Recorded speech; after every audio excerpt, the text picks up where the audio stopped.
नमस्कार भाई दोस्तों। जिस टाइम पर सबका ज़मीर मर जाता है ना, सब अपने घरों में दुबक कर बैठ जाते हैं कि बस अब कुछ नहीं होगा। तब एक दसवें पिता गुरु गोविंद सिंह महाराज ने एक फौज सजाई थी, जिसको कि निहंग सेना कहते हैं।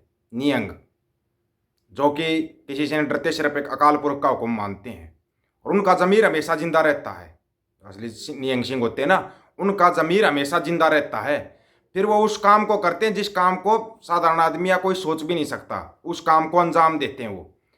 पिछले दिनों खबर आई थी, आपको बताया भी गया था। हालांकि उसने भूख हड़ताल तोड़ दी अमृतपाल सिंह ने, लेकिन भाई वो खबर आई, खबर आने के 2 दिन बाद वो हो गया। लेकिन आपको पता है, यहाँ से आप अगर आसाम में जाओगे तो कितना समय लगता है। फिर जब आपको रास्ते का ना मालूम हो तो समय और ज़्यादा बढ़ जाता है, और ज़्यादा समय लग जाता है आपको वहाँ पे जाने पर। अमृतपाल सिंह की खबर आई थी कि वो भूख हड़ताल पर बैठा है। यहाँ पे भी किरणदीप कौर थी, वो भी भूख हड़ताल पर बैठ गई थी। सभी ने बातचीत की, वहाँ से प्रशासन से बात हुई तो भूख हड़ताल तोड़ दी। भाई ठीक है, तुम्हारी सभी मांगे मानी जाएंगी। मांगे तो क्या माननी थी, यही था कि उनको दवाई पानी टाइम पे दिलवाई जाएगी, ये मांगे मानी गई है। एक वो थी कि उनसे परिवार वालों को मिलने नहीं दिया जाता, वकील साहब को मिलने नहीं दिया जाता। लेकिन जिस दिन ये न्यूज़ आई थी, जिस दिन वीडियो बनाया था कि भाई अमृतपाल सिंह भूख हड़ताल के ऊपर है और बीबी किरणदीप कौर भूख हड़ताल के ऊपर है, यहाँ से निहंग सिंह चल दिए थे आसाम के लिए। और आसाम के लिए अगर आप डिब्रूगढ़ जा रहे हो तो आपको कम से कम 3 दिन और 3 रात लगती हैं। 3 दिन और 3 रात। वो चक्कर क्या होता है, एक तो रास्ते का नहीं मालूम होता। रास्ता कैसे है, यहाँ से हम दिल्ली से जाते हैं, अगर वो रंगिया उतर जाते, रंगिया से नलबाड़ी जाकर नलबाड़ी से अगर सीधे निकल जाते ना वो, तो बाई रोड वो जल्दी पहुंच जाते। 2 दिन 2 रात और अगले दिन वो पहुंच जाते न, डिब्रूगढ़ पहुंच जाते। लेकिन यहाँ से बंदा जाता है, वो जाता है सीधा गुवाहाटी। गुवाहाटी जाने के बाद फिर वो डिब्रूगढ़ जाने की सोचता है। उनको रास्ते का नहीं मालूम था। हम रहे हैं भैया आसाम में 3 साल रहे हैं, हर एक रास्ते का मालूम है। डिब्रूगढ़ भी रहे हैं, 1 डेढ़ साल तक डिब्रूगढ़ भी रहे हैं। वहाँ की अच्छी जानकारी भी है और वहाँ की भाषा भी जानते हैं। तो उस निहंग सिंह को पता नहीं था, रास्ते का नहीं पता था, तो उसको 3 दिन और 3 रात लग गए वहाँ पहुँचने पर। जब वो वहाँ पे पहुँचे तो उसने बात की, भाई मिलना है मेरे को, अमृतपाल सिंह खालसा और साथियों से मिलना है मेरे को। तो मना कर दिया गया।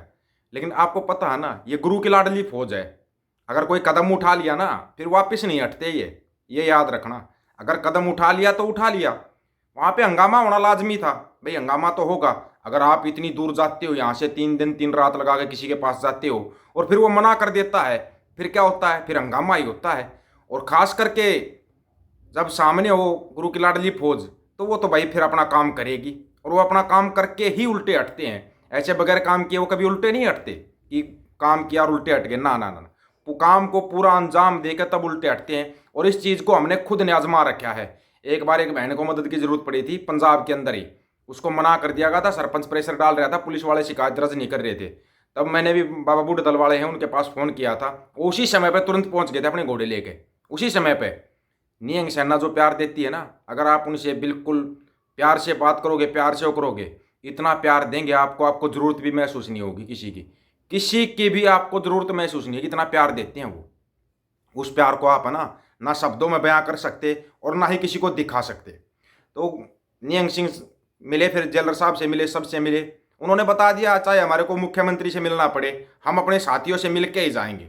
सबसे पहले तो ना आप निहंग सिंह हैं जो, उनके मुंह से सुनिए, उनके वो कैसे क्या होया क्या नहीं होया, पहले सुनिए पूरा।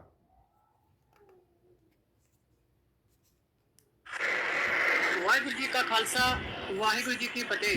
प्यारिओ दवा दव जुड़ जाओ, नाल हो जाओ। मैं इस टाइम डिब्रूगढ़ खड़ा हाँ, जेल के गेट के उत्ते, जिथे कि अपना वीर अमृतपाल बनदा।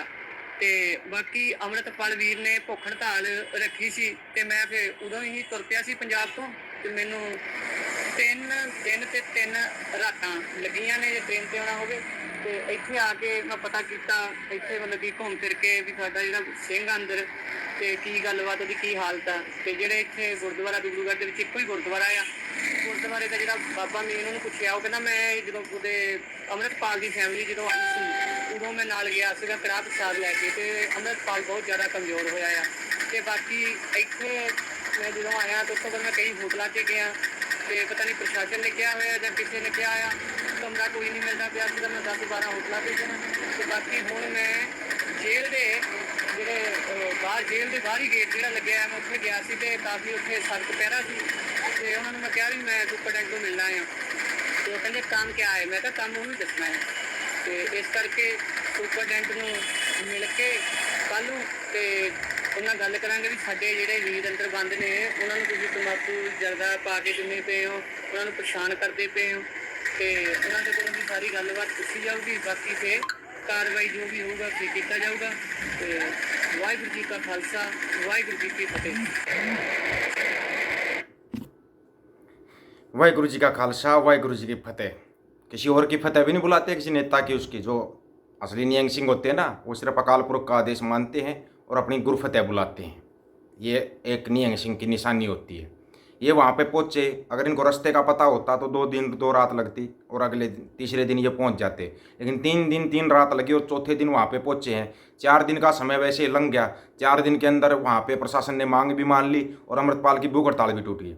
लेकिन जो वहाँ पे एक ही गुरुद्वारा साहिब है, वो गुरुद्वारा साहिब के जो ग्रंथी सिंह हैं वो गए थे कड़ा प्रसाद लेकर अमृतपाल सिंह के लिए। उन्होंने बताया कि वो हद से ज़्यादा कमज़ोर हो चुका है। और बंदा हद से ज़्यादा कमज़ोर कब होता है, सबको पता है इस बात का, कब कमज़ोर होता है। जब बंदा है ना अपनी कौम के लिए, अपने पंथ के लिए सोचना शुरू करता है और कौम और पंथ का ये हालात देखता है, तब बंदा कमज़ोर होता है।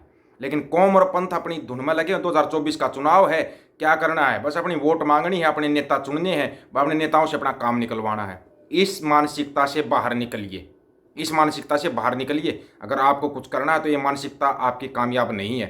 इस मानसिकता जितना जल्दी बाहर निकलोगे ना, उतना ही आप अपने कौम और पंथ के लिए कुछ कर पाओगे।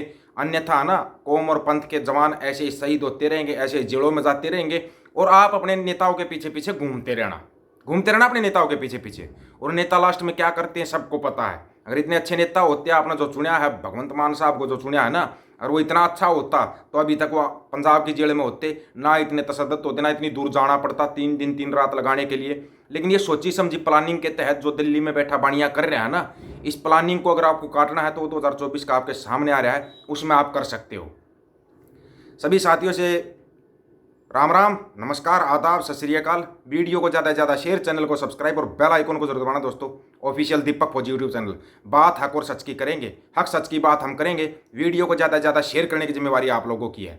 वाहिगुरु जी का खालसा, वाहिगुरु जी की फतेह। नानक ना चढ़ती कला, तेरे बहाने सरबत दा भला।